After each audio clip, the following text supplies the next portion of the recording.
सुद्धा लोकांना सांगितलं पाहिजे।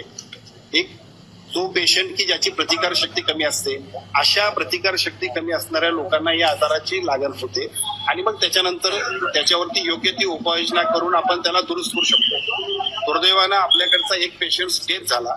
आता पुणे महानगरपालिका असेल किंवा आरोग्य विभागाची सगळी यंत्रणा असेल, योग्य त्या उपाययोजना करण्याबद्दल आमच्या आरोग्य विभागाच्या टीमने इथे व्हिजिट्स दिलेत, त्यांचे ओपिनियन्स येतील आणि आज सुद्धा आम्ही याच्याबद्दलची योग्य ती अशी एसओपी ठरवू।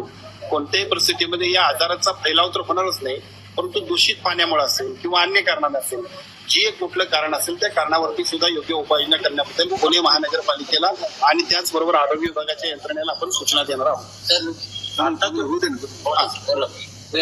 तुम्ही जे आहे का आरोग्य विभागाचा आता जो प्रश्न निर्माण झाला प्रश्न दोन्ही विभागांचा आहे।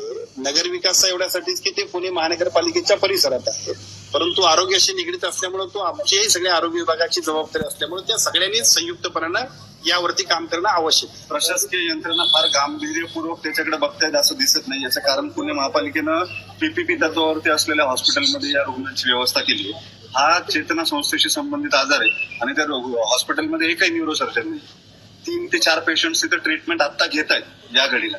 मग अशा पद्धतीने जर आपण केटर करणार असू इतक्या सिरियस आजाराला, तर तुम्हाला असं वाटतं का की प्रशासकीय यंत्रणांनी त्याचं गांभीर्य खरंच ठेवलंय? प्रशासकीय यंत्रणांनी गांभीर्यानेच हा विषय घेतलेला आहे आणि अजून सुद्धा त्याच्यामध्ये काही ज्या आपल्या सूचना असतील त्यांचा सुद्धा अंतर्भाव करणं अत्यंत आवश्यक आहे।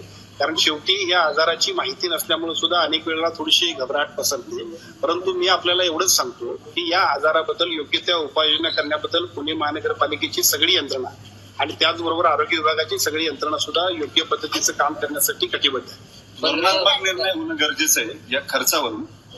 जीबीएस सिंड्रोमचे जे पेशंट्स आहेत त्यांना जो खर्च येतोय खासगी रुग्णालयांमध्ये तो काही लाखांच्या घरामध्ये जो परवडणं शक्य नाहीये। अशा वेळेस काही धोरणात्मक निर्णय राज्य सरकार घेणार आहे का? त्यांची बिलं असेल किंवा त्या अनुषंगाने खासगी रुग्णालयांमध्ये येणारा खर्च असेल उपचारांचा, या संदर्भात काही भूमिका तुम्ही धोरण जाहीर करणार आहात का? 2 विषय आपण सगळ्यांनी विशिष्ट निधी देण्याबद्दलची तरतूद आपण केलेली आहे। आज तर सुद्धा या उरलेल्या खर्चाबद्दल सुद्धा किंवा योग्य उपाययोजनाबद्दलची योग्य अशा पद्धतीची एसओपी आपण करणार आहोत। सर आता नाही राज्य पातळीमध्ये म्हणजे राज्यभर अनेक ठिकाणी मुंबईत सुद्धा हे रुग्ण आढळून येतात, तर पुणे महापालिका खर्च करेल किंवा काल अजितदादा जे म्हटले पुण्यामध्ये त्याऐवजी राज्याचं असं काही धोरण तुम्ही जीबीएसच्या संदर्भामध्ये करणार आहात का, ज्यानं रुग्णांना मदत होईल? 2 लाखाचा खर्च हा कॅप ही अत्यंत कमी असं अनेक जणांचं म्हणणं आहे, कारण हा खर्च 9-10 लाखांपर्यंत काही रुग्णांचा गेलाय। 15 ते 20 रुग्ण असेल पुण्यातले यांचा खर्च 8.5 ते 10 लाख रुपयापर्यंत गेला। तर ही कॅप अडचणीची ठरते, तर धोरण म्हणून तुम्ही राज्य पातळीवर काही जाहीर कराल काय असं? जीबीएस सिंड्रोम या आजाराबद्दलची आताची आपण वस्तुस्थिती बघतोय आणि त्याच्याबद्दल सुद्धा योग्य त्या पद्धतीनं दर नियंत्रणाबद्दल योग्य ती काळजी आपण घेऊ। विशेषतः आपण जी काय पॅनलाइज केलेल्या हॉस्पिटल्स आहेत तिथं हा दर नियंत्रित राहतो, परंतु खाजगी ठिकाणी मात्र या दराला नेहमीप्रमाणे आणखी दर वाढला जातो। परंतु त्याच्याबद्दलचा योग्य पद्धतीनं त्याला आवश्यक असणाऱ्या त्या हॉस्पिटल्सला आमच्या यंत्रणेच्या माध्यमातून सूचना देऊ आणि पुढे महापालिकेत हे सगळे कामं समाविष्ट करण्यात आली होती, तेव्हाच ही सगळी कामं होणं अपेक्षित होतं। विहिरींच्या किंवा दूषित पाणी न देण्याचं महापालिकेने हे कुठे केलं दिसत नाहीये आणि त्याचमुळे आज शेकडो रुग्ण दिसत आहेत। हे आधी करणं अपेक्षित होतं, जे आता पाहणी करतायत किंवा उपाययोजना केली जाते। स्थानिक ग्रामस्थ सुद्धा आरोप करतात की महापालिका आमच्याकडे दुर्लक्ष करते नाही।